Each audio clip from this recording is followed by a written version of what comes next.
السلام عليكم.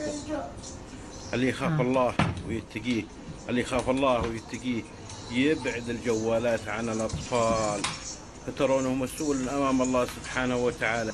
انتبهوا يا أخوان من الجوالات، انتبهوا من الجوالات، لا تعطونها الأطفال.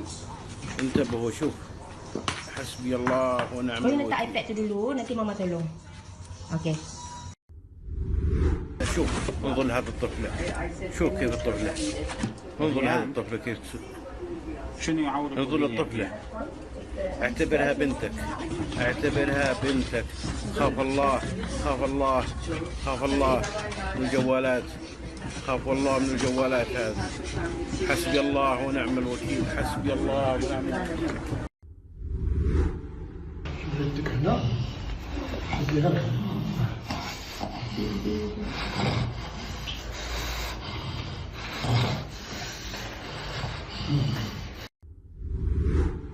انتبهوا يا اخوان، انتبهوا على اطفالكم، ابعدوا الجوالات هذه الله يقلعها. شوف خطرها على الاطفال. الله يشفيك، اسال الله في هذا اليوم الفضيل ان يشفيك. اسال الله ان يشفيك ويرفع ما بك. لا حول ولا قوة الا بالله العلي العظيم. छोटी उम्र में बच्चों को मोबाइल फ़ोन देने से उनकी सेहत पर बुरा असर पड़ता है। मोबाइल यकीनन बच्चों की तफरीह का बेहतरीन ज़रिया हो सकता है, लेकिन उसके बच्चों पर बहुत से मुज़िर असरात भी होते हैं। मोबाइल फ़ोन के मुस्तकिल इस्तेमाल के कुछ मनफी असरात भी शामिल है। अगर आपका बच्चा भी मोबाइल बहुत ज़्यादा देखता है तो इसमें ट्यूमर होने का इम्कान ज़्यादा होता है। एक तहक़ीक़ में बताया गया है कि मोबाइल फ़ोन से ख़ारिज होने वाली तापकारी बच्चों में ट्यूमर का सबब बन सकती है। इस वायरल वीडियो में आप देख सकते हैं कि एक बच्चा मोबाइल फ़ोन और इंटरनेट के ज़्यादा इस्तेमाल की वजह से दिमागी खलियात ख़राब हो चुके हैं और अब वो ज़िंदगी और मौत की जंग लड़ रहा है। एमएस क्या दलील गए सर, इसको क्या बात हो गई? एमएस कैसे गो मोबाइल से? मोबाइल देखने से। जरा बच्चे ज्यादा देखते थे मोबाइल, अब मत देखोगे। 15 मिनट। من آثار استخدام الجوال مع الأطفال يعمل لهم هستيريا كل الوقت.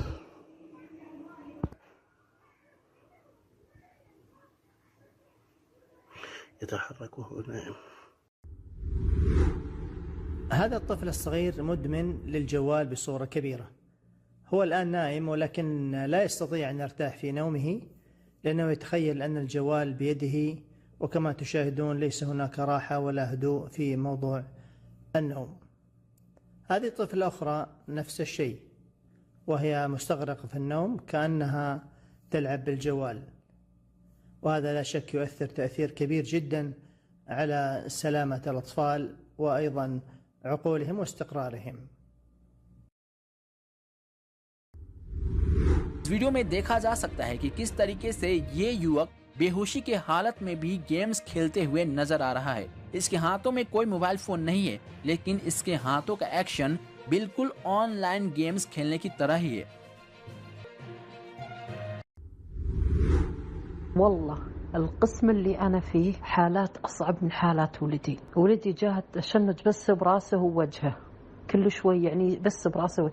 اللي أنا شفتهم جسمهم كامل ينفضهم الكهرب كامل، وأنا جيت منهارة.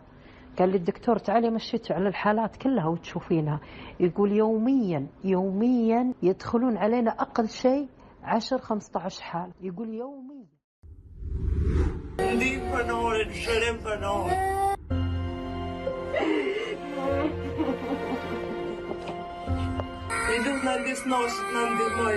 Lutna li snashve të manorin, lutna gjishtar dhe kuda që janë, ndim për norin, shërem për norin.